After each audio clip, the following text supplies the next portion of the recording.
13C, con el auspicio de Más Vida para ti, una ISAPRE de médicos. Idmerc 01, calidad alemana, prestigio mundial. Presentan Calidad de Vida.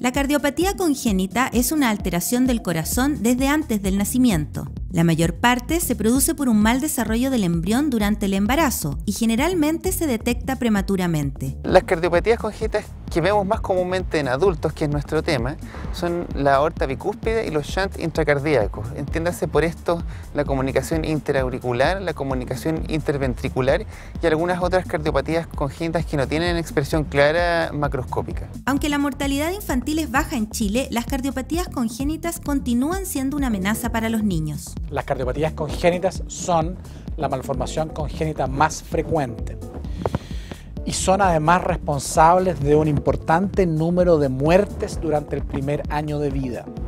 Esa fue una de las razones por las cuales las cardiopatías congénitas se incorporaron prioritariamente dentro de las patologías auge o GES hace algunos años atrás. Los avances en la medicina permiten la detección a tiempo de estos males, para iniciar un tratamiento adecuado, principalmente cirugía. Los tratamientos más habituales de las cardiopatías congénitas hoy por hoy es la cirugía. Y la mayoría de estos tratamientos se aplican en la niñez. En menor cantidad, pero en un número no despreciable de pacientes, nosotros podemos ver y necesitar de estos tratamientos en adultos. Hace varias décadas atrás, operar a un niño del corazón era como ir a la luna. Era una gran aventura, era muy difícil o muy riesgoso hacer una operación en un niño de abrirle el corazón y corregir la cardiopatía. Hoy día eso es una realidad. Las cardiopatías congénitas son nuestro tema de hoy en Calidad de Vida. Como estamos en el mes del corazón, esta semana nuevamente vamos a abarcar un tema relacionado al corazón en cardiología y para ello hemos invitado a un invitado de lujo que es el doctor Rodrigo González. Rodrigo, muy bienvenido a nuestro programa. Muchas gracias. El doctor González estudió en la Facultad de Medicina en la Universidad de Chile, hizo su beca, en esa época yo lo conocí y actualmente trabaja en el Departamento Cardiovascular de la Universidad Católica. Y él se dedica fundamentalmente a las cardiopatías congénitas. Antes de eso, recordarles que la donación de órganos es una responsabilidad de todo el país. Hay muchos seres humanos que pueden continuar su vida siempre y cuando ustedes donen los órganos y no se opongan a eso cuando ocurre un accidente, algo doloroso a un familiar. Una manera de perpetuar su existencia entre nosotros es donando sus órganos. Bueno, tú te dedicaste, Rodrigo, a la parte de cardiopatías congénitas, pero para que nuestro público comprenda esto, ¿por qué no le das una mirada somera a cómo es lo normal, cómo es el corazón normal? No hay problema. Yo, bueno, a través de esta es una pequeña maqueta, que en realidad es un gran corazón, donde básicamente que voy a explicar someramente qué es lo que se entiende como un corazón normal. De partida, cada uno de nosotros, si se mira el tamaño de la mano más o menos equivale al tamaño que tiene su corazón. Básicamente, lo que uno tiene que comprender es que, si bien por fuera el corazón parece uno solo, cuando uno lo abre por dentro, el corazón está dividido en dos, lo que se llama el corazón del lado derecho y el corazón del lado izquierdo. Qué maqueta más linda, preciosa. Sí. ¿Por qué es importante distinguir esto? Básicamente toda la sangre que retorna del cuerpo, que lo hace a través de dos venas grandes, la vena cava superior y la cava inferior que está aquí atrás, y llega a esta cavidad que se llama la aurícula derecha. La aurícula derecha envía la sangre al ventrículo, este ventrículo que es una cámara que hace fuerza, o sea, impulsa la sangre hacia los pulmones, la sangre retorna de los pulmones a la aurícula izquierda, ya viene con la sangre, se oxigena en el fondo en el pulmón, recibe el oxígeno, está en condiciones de pasar al ventrículo, que es la gran bomba que tiene el corazón, y de ahí pasa hacia la aorta, que es la arteria principal, en la cual se reparte nuevamente la sangre a todo el cuerpo que ya viene con oxígeno.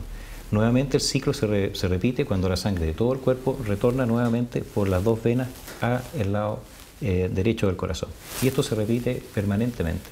Un corazón, curiosamente, uno de repente no tiene esa noción, pero late 100.000 veces al día por lo menos. Y es un número que uno de repente ni siquiera lo asume, pero es verdad. Y eso es como está estructurado el corazón normal. El tema que vamos a abocarnos hoy día, que son las cardiopatías congénitas, es qué es lo que le pasa a este corazón que al final queda alterado y no tiene o tiene defectos adentro o se arma de tal forma que no corresponde al corazón normal. ¿Qué porcentaje de los recién nacidos se ven afectados por este tipo de enfermedades? Las cardiopatías congénitas, básicamente el 1%, o sea, 1 de cada 100 niños van a nacer con una cardiopatía congénita. Es muy alto, eso es muy alto. Eso es cualquier cantidad, así es. Y en realidad en Chile aproximadamente van a ser entre 1.500 y 2.000 niños al año. El programa AUGE, que fuimos las cardiopatías congénitas de los niños menores de 15 años, se incorporaron como la primera prestación AUGE. Y llevamos muchos años con esa prestación. Y la verdad es que de toda Latinoamérica, cuando uno hace las revisiones, Chile ha logrado resolver entre el 92 y el 95% de esa demanda. Y es el país más desarrollado desde el punto de vista de América Latina en capacidad de resolver las cardiopatías congénitas. Para mí es una sorpresa y los felicito en realidad. Cuéntame, ¿cuáles son las más frecuentes? Yo creo que, ¿por qué se producen las cardiopatías congénitas? Ahora, hay que entender que es 1 de cada 100, por lo tanto es un accidente pequeño, por así decirlo. Pero desde el punto de vista práctico, lo que ocurre es que de las primeras semanas del embrión se desarrolla un corazón inicial que es muy parecido al de un pescado y que es un solo tubo completo que tiene distintas partes, y ese corazón que nace de un solo tubo se tiene que transformar por múltiples giros en un corazón que tenga este aspecto. Y por lo tanto ese tubo tiene que dar múltiples vueltas y tiene que dividirse internamente en varios segmentos para convertirse en este corazón. Ahora, es justamente en todos esos cambios es donde se producen pequeñas alteraciones que pueden afectar los tabiques que separan las dos aurículas de los dos ventrículos, o bien la posición de todas las estructuras del corazón puede cambiar. Junto con las lesiones obstructivas que constituyen este 15%, existe otro grupo que también es más o menos como un 15%, que son las que se llaman las cardiopatías congénitas cianóticas. Cianosis en medicina significa azul, son niños azules. Ahora, efectivamente es así, si uno los ve, a estos niños se ven azules. Ahora, ¿eso se explica de qué forma? Básicamente, la sangre que llegaba normalmente una vez que pasa por el cuerpo y llega al lado derecho del corazón y que tiene que enviarse al pulmón para recibir el oxígeno, esa sangre viene de una tonalidad azul. De alguna manera, en las cardiopatías congénitas, que son cianóticas, esa sangre tiene acceso de alguna manera a la circulación general, a la aurícula o al ventrículo de la circulación general, y salen nuevamente eyectadas hacia el resto del cuerpo, y por lo tanto se produce una mezcla de sangre con oxígeno y sin oxígeno que le da un color azulado.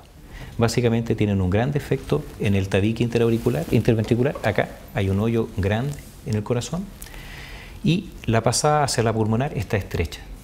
El corazón, cada vez que se trata de impulsar la sangre al pulmón, como tiene una pasada que está bien restringida, le cuesta, y como tiene un orificio, hace que la sangre del lado que no está bien oxigenada pase al territorio, a la circulación general, y de ahí se reparta la aorta.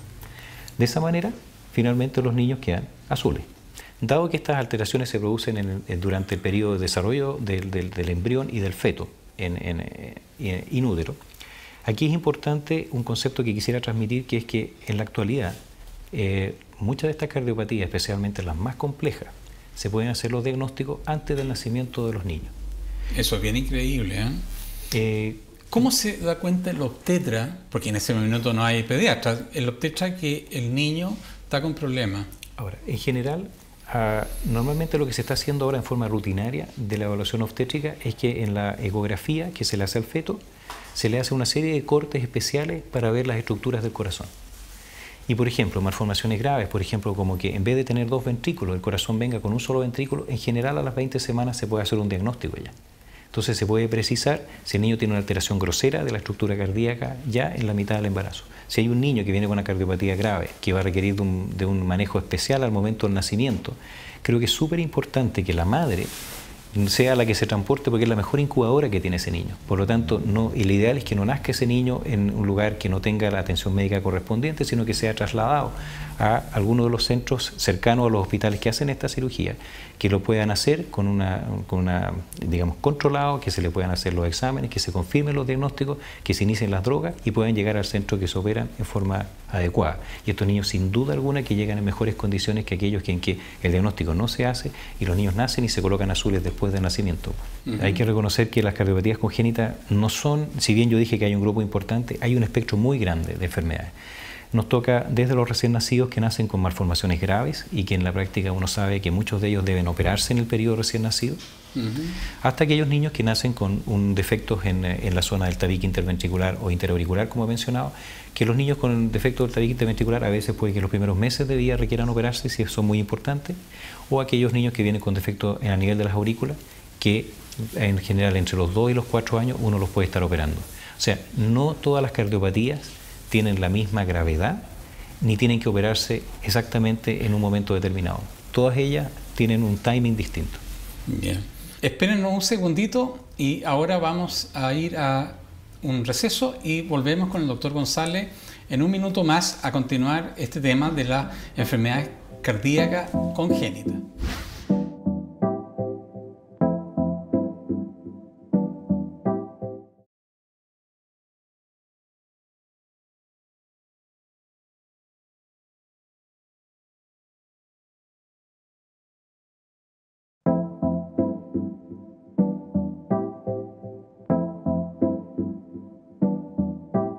De vuelta en nuestro programa de esta semana con el doctor Rodrigo González, estábamos conversando de enfermedades cardíacas congénitas. ¿Cómo prosiguió esto? Claro, hasta el momento todo había sido por fuera del corazón. Todo lo que se había hecho por fuera. Entonces el problema era cómo entrar al corazón. Esa fue la gran dificultad. Y aquí yo creo que hay dos cosas que son súper interesantes. Se hicieron dos líneas distintas por las cuales partió esto. Una fue a través del doctor Gibbons, que estuvo trabajando incluso desde antes de la Segunda Guerra Mundial en diseñar una máquina que reemplazara al corazón y al pulmón por un tiempo mientras uno ingresara al corazón. Y el doctor Gibbons desarrolló finalmente su máquina y en el año 53 operó a una serie de pacientes. La primera enferma fue exitosa, le pudo cerrar el defecto entre las dos aurículas y anduvo muy bien. Los 5 pacientes restantes que operó se murieron todos. Y él en realidad dejó la línea quirúrgica de por vida, nunca más se dedicó a operar el corazón.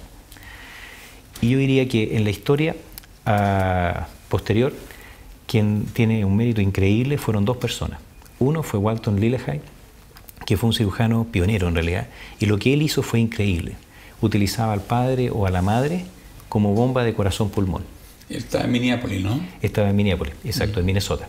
Y resulta que lo que él hacía básicamente, y aquí está la gráfica de este monito, donde básicamente lo que uno ve es que se utilizaba la arteria y la vena del padre o la madre, y de ahí la circulación se hacía pasar por una bomba que hacía que la misma cantidad de sangre que ingresara saliera, y se llegaba al corazón del niño y por una vía se sacaba la sangre y ingresaba a la femoral del padre, y la arteria del padre ingresaba a la arteria del niño.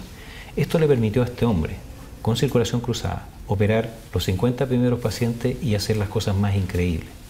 Este hombre fue mucha gente, incluso la doctora Taussig, dijo que era una brutalidad lo que este hombre hacía de exponer en riesgo al niño y al padre. Pero la verdad es que Walton Lillehei dio las pautas de cómo se podía resolver prácticamente todas las grandes los problemas iniciales hace más de 50 años. Y básicamente el doctor Lillehei, dentro de las cosas que introdujo, fue la capacidad de resolver los defectos interventriculares, operar las tetralogías de Fallot, operar los canales aurículo-ventriculares. La verdad es que Lillehei dio la pauta de muchas enfermedades y fue increíble, eso fue un gran pionero.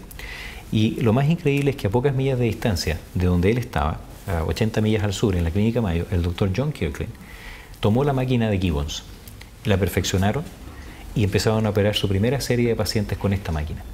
Y la verdad es que en esa primera serie la operaron 10 pacientes, de los cuales 5 fallecieron, 5 sobrevivieron. Entonces, en la primera serie publicada del doctor Kirkland, con esta máquina reacondicionada, les dio 50% de posibilidad. Ahora, cuando uno ve la cosa que pasa en la actualidad, cuáles son los resultados de nuestra cirugía, han mejorado considerablemente, al punto que en la actualidad un recién nacido que nace hoy día tiene 85% de posibilidades de llegar a la vida adulta con una calidad de vida muy razonable y buena. Algunos de estos defectos uno los puede curar. La comunicación entre las aurículas, los ventrículos en general son cirugías que uno los cura a los niños, lo mismo que el ducto. El resto de las cirugías, especialmente las cardiopatías complejas, uno solamente las repara, muchas veces requieren de muchas cirugías más adelante y por lo tanto son pacientes que deben estar en control permanente de por vida. En Chile, ¿quién fue el que inicia porque no es historia actual, digamos? Ahora, quien partió con esto en Chile fueron dos personas, diría yo. El doctor Félix de Amesti fue quien hizo la primera ligadura del ductus en Chile. Papá. Ese fue en el año 43, de hecho. Así que fue hace un buen número de años. Y eso, si uno lo ve, 6 años después que se hizo la primera ligadura en Boston. O sea, es una cuestión bastante cercana. Y lo más increíble fue que el doctor Helmut Jäger, en el año 57, es decir, 3 años después que el doctor Lillehay había hecho lo mismo en Minnesota, él hace la primera comunicación interauricular exitosa en Chile. Lo hizo en el Hospital Luis Carlos Maquena. Y la verdad es que en Chile se están operando niños con cardiopatía congénita desde el año 43 en adelante. O sea, es súper bien. ¿Cuáles son los resultados que se obtienen hoy? O sea, te llega un niño al centro de la Católica con un problema complejo. ¿Qué esperas tú del sistema? Porque no hablo de un doctor específico, sino que es un sistema que está trabajando. Esto claramente es un trabajo en equipo y ojalá un equipo bien cohesionado. A ver, por ejemplo, vamos a hablar tal vez del caso más crítico. Hablemos de un recién nacido grave, que se le hace un diagnóstico incluso prenatal. Si esa mamá sabe que se le informa a la madre que tiene su problema, esa madre se lleva a un centro hospitalario, en nuestro caso, por ejemplo, si es del sistema público, va al Hospital Sotero del Río, nace ahí la mamá, se le hace el diagnóstico, se confirma, y si es una enfermedad que debe resolverse con operación, se traslada a nuestro hospital. En nuestro hospital básicamente se confirman los diagnósticos, se establece y se hace un plan para cada niño sobre qué hacer con ellos. Por ejemplo, un caso de enfermedad de los niños cianóticos del recién nacido, que es la más frecuente en recién nacido, se llama la transposición de grandes arterias. ¿Qué significa la transposición de grandes arterias? Lo que ocurre con esos niños es que la pulmonar queda en la posición de la aorta y la aorta queda en la posición de la pulmonar. Si uno lo ve anatómicamente no parece gran problema, pero ¿qué ocurre? Toda la sangre que viene del cuerpo del niño vuelve a ser eyectada, o sea, sale del corazón derecho al cuerpo. Y la sangre que viene del pulmón vuelve a salir al pulmón. Entonces, en vez de ser un circuito en una serie completa, pasa a ser 2 circuitos en paralelo. Y la sangre que no está oxigenada vuelve al cuerpo, la sangre que está oxigenada vuelve al pulmón. Y por lo tanto estos niños... pero no es compatible con la vía, a no ser que tú tengas el diagnóstico in útero. A ver, no necesariamente, porque, donde la posibilidad de que estos niños sobrevivan depende básicamente de si existen comunicaciones entre estos 2 circuitos. Los niños en general tienen un pequeño hoyito entre las 2 aurículas con el que nacen y que les permite de alguna manera intercambiar. Y nacen con el ductus. Ya tienen 2 circuitos donde pueden mezclar algo. ¿Qué es lo que hace varios años atrás un cardiólogo infantil diseñó algo maravilloso, que fue la septostomía de Rashkin, que fue el doctor Rashkin, que lo que hizo fue que le introducía por la vena umbilical de estos niños un catéter que llegaba a la aurícula, atravesaba ese pequeño orificio, inflaba un balón al otro lado, un globo, lo tiraba fuerte, rompía el septum interauricular, lo rajaba entero y hacía que la sangre se pudiera mezclar. Perfecto. Entonces, en el fondo, el primer tratamiento de estos niños, y de hecho lo que se hace en la actualidad es que si estos niños están muy azules y están muy graves, lo primero que se hace no es llevarlos a pabellón de urgencia, sino que rajarles el septum interauricular con esta maniobra y el niño mezcla. Y con eso se tranquiliza la situación. Entonces, estos 2 circuitos que funcionan en paralelo, uno finalmente les permite que se mezclen. Ahora, ese niño que está en esa condición se espera unos días a que se estabilice y cuando está bien se lleva a pabellón de cirugía y se arregla. ¿Qué es lo que hacemos ahora en la cirugía? Básicamente uno corta las 2 arterias y las da vuelta, eso sería fácil. Pero el problema está que lo que uno tiene que transferir además son las coronarias. Ese es el problema. Y hay que cortar los botoncitos coronarios y trasladarlas desde la aorta que está por delante a la nueva aorta que va a ser la pulmonar que está atrás. Claro, para que el público entienda, a ver, voy a traer esta maqueta, muéstrale ahí las coronarias. ¿Y cómo el problema? Claro, el problema acá, en esta maqueta, si uno lo ve reflejado, es que esta es la aorta que está ubicada habitualmente si uno lo... es la arteria de la aorta, normalmente nacen las coronarias. En los niños que tienen transposición, en vez de estar ubicado acá, está ubicada por delante. Y desde este vaso que está adelante, salen las coronarias también hacia los lados. El punto es que, como en el fondo, esta arteria que es la aorta hay que llevarla atrás, nuevamente, uno al cortar dejaría las coronarias en el vaso equivocado. Y por lo tanto lo que tiene que hacer es seccionar ese vaso, sacar esos botoncitos donde vienen las coronarias y trasladarlas desde aquí a la posición normal. Eso consiste en lo que se llama switch arterial. Y esto lo inventó un brasilero. El doctor Yaten, en el año 78, diseñó esta operación. Oye, ¿y cómo? Porque en un niño, ¿cuántos milímetros tiene la coronaria? Ahora, la coronaria habitualmente debe medir entre 1,5 y 2 milímetros en la coronaria. Pero como uno saca un botón, es un poquito mayor, porque el botón coronario, en el fondo, no es solamente la coronaria, sino que es un poquito de la pared de la aorta que la rodea. Y de esa manera son aproximadamente 3 milímetros más o menos con lo que uno tiene que manejar y tiene que girarlo. Ahora, el problema de esa cirugía en particular es que los vasitos son muy pequeños y tienen que ir de una posición que están saliendo así y tienen que llegar a una posición que está por atrás. Ese pequeño giro a veces genera un problema y uno puede tener problemas en la angulación y los niños se pueden infartar en el postoperatorio. Esa es una operación bien delicada que requiere algún tiempo para que uno aprenda a hacerla bien en la práctica. Pero eso se hace actualmente y esos niños tienen una sobrevida cuando salen de la cirugía y andan bien. El resultado es sumamente bueno. Y son niños que prácticamente quedan no curados, reparados de su enfermedad. Oye, volviendo un poco a lo que empezamos a conversar, en el sentido de que se operaban 150 niños mensuales aproximadamente. Los resultados de los 3 centros deben ser similares. ¿Cómo hemos andado como país en eso? Yo diría que, a ver... Una cosa es hacerlo, está perfecto, y otra cosa son los resultados. Yo diría que en general los resultados son aceptables. En el sentido, nosotros recientemente, el año pasado, de hecho llevamos a un congreso de nuestra especialidad, llevamos los resultados de, por lo menos puedo hablar por donde yo trabajo actualmente, que es la Católica, y de acuerdo a una base, que es una base que dependiendo de la gravedad de la operación, existen ciertos porcentajes de mortalidad esperados. Y en la práctica existe básicamente es una pauta que dependiendo del tipo de cirugía uno tiene que tener ciertos porcentajes de mortalidad. Y va desde la más simple, que debería ser muy bajo, hasta la más compleja, que es cuando uno nace con un solo ventrículo. Y en ese grupo, que es la operación más complicada, también tiene un cierto porcentaje. La comparación de eso, al menos con la serie norteamericana, fue muy parecida, lo cual nos dejó muy tranquilos, porque significa que las cosas no las estamos haciendo nada mal. Claro, o sea, uno no puede empezar a pensar que uno va a competir, va a ser mejor que... Hay que tratar de llegar a... Y yo diría que en realidad los resultados han sido muy, muy razonables. De hecho, donde tenemos la mayor mortalidad, que es justamente en ese grupo que uno podría considerar que son las cirugías más complicadas, tenemos un 15% de mortalidad.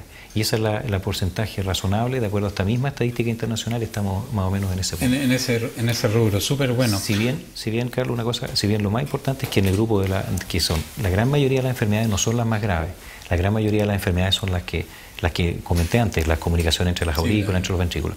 El porcentaje de mortalidad de ese grupo es bajísimo, es decir, es menos de 1 en 100.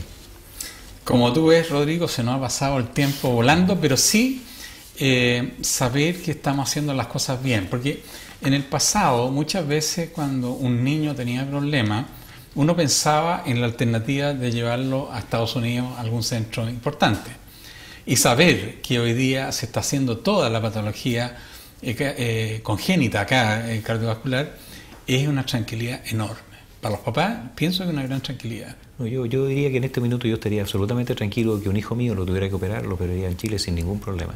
Y creo que los 3 centros están súper bien calificados. Tú ves que la media hora se nos pasó volando. Rodrigo, muchas gracias por tu colaboración en nuestro programa. Más que nada, gracias por la invitación y por la posibilidad de poder comentar un poco sobre lo que uno hace. Exactamente, te lo agradecemos y los esperamos a ustedes la próxima semana, siempre el día martes a las 9 de la noche.